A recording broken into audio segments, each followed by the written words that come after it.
2022 के चुनावों के बाद उत्तर प्रदेश में ये तस्वीर तो साफ हो गई है कि बहुजन समाज पार्टी अपनी अहमियत धीरे धीरे गंवा रही है।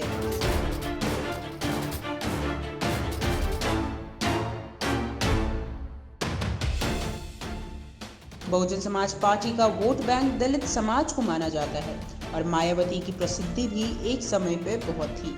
लेकिन मायावती का अचानक से राजनीति से गायब हो जाना उन्हीं की पार्टी के लिए हानिकारक साबित हो रहा है।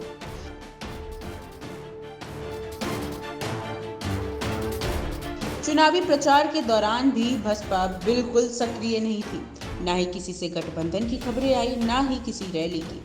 बहुजन समाज पार्टी एक समय पे उत्तर प्रदेश की मूल पार्टियों में से एक थी और उत्तर प्रदेश के दलित का वोट भी उन्हीं के खाते में जाता था।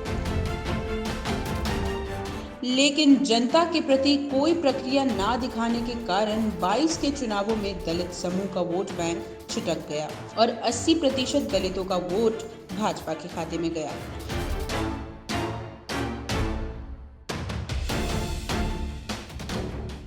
लेकिन चुनाव हो जाने के बाद और योगी को अपना नेता चुनने के बावजूद भी दलितों की कोई सुनवाई नहीं है।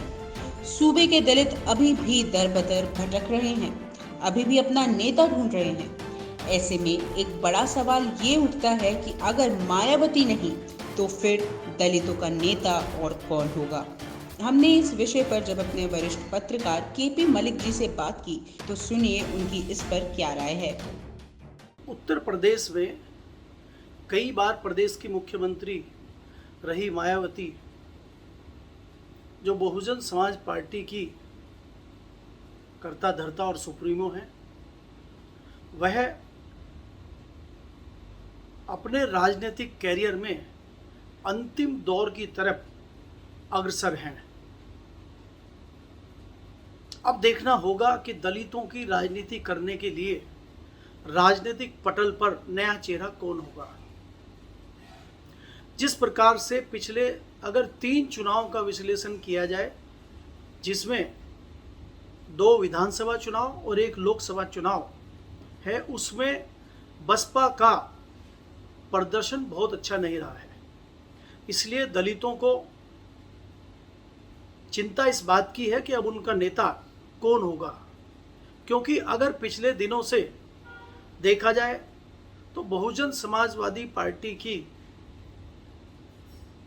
नेता मायावती बहुत एग्रेसिव, बहुत एक्टिव दिखाई नहीं देती और दूसरे नंबर का कोई नेता बसपा में दिखाई नहीं पड़ता। अगर दूसरे नंबर के कोई नेता हैं वो सतीश मिश्रा हैं, जो स्वर्ण जाति से आते हैं और उनको दलित और पिछड़े उस हिसाब से महत्व नहीं देते जैसे वो मायावती को देते थे। लिहाजा मुझे लगता है कि बहुजन समाज पार्टी का जो मतदाता है वो इस बात को लेकर संशय में है। अगर इसका तस्वीर का दूसरा पहलू देखा जाए, दलितों में एक उभरता चेहरा चंद्रशेखर रावण है।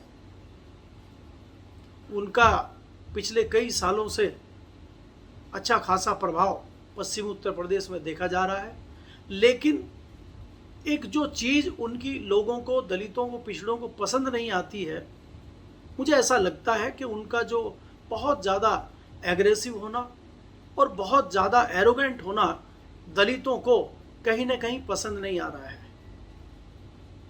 दलितों की राजनीति करने वाले बाबा भीमराव अंबेडकर, काशीराम जी और उसके बाद अगर मायावती को देखा जाए तो वो बहुत ही सिंपल, साधारण और सहजता से बात करने वाले नेता रहे हैं। अगर चंद्रशेखर रावण को देखा जाए तो वह उससे उलट दिखाई पड़ते हैं। मायावती को दलितों का नेता माना जाता है। उनके दलितों के प्रति स्नेह को उत्तर प्रदेश की राजनीति में हर कोई जानता है, लेकिन इन दिनों मायावती के स्वभाव से दलित निराश हो गए हैं। ऐसे में ये देखना दिलचस्प होगा कि काशीराम जी की छवि वाली मायावती का स्थान अब कौन लेगा, या फिर बहुजन समाज पार्टी फिर से राजनीति में सक्रिय होगी।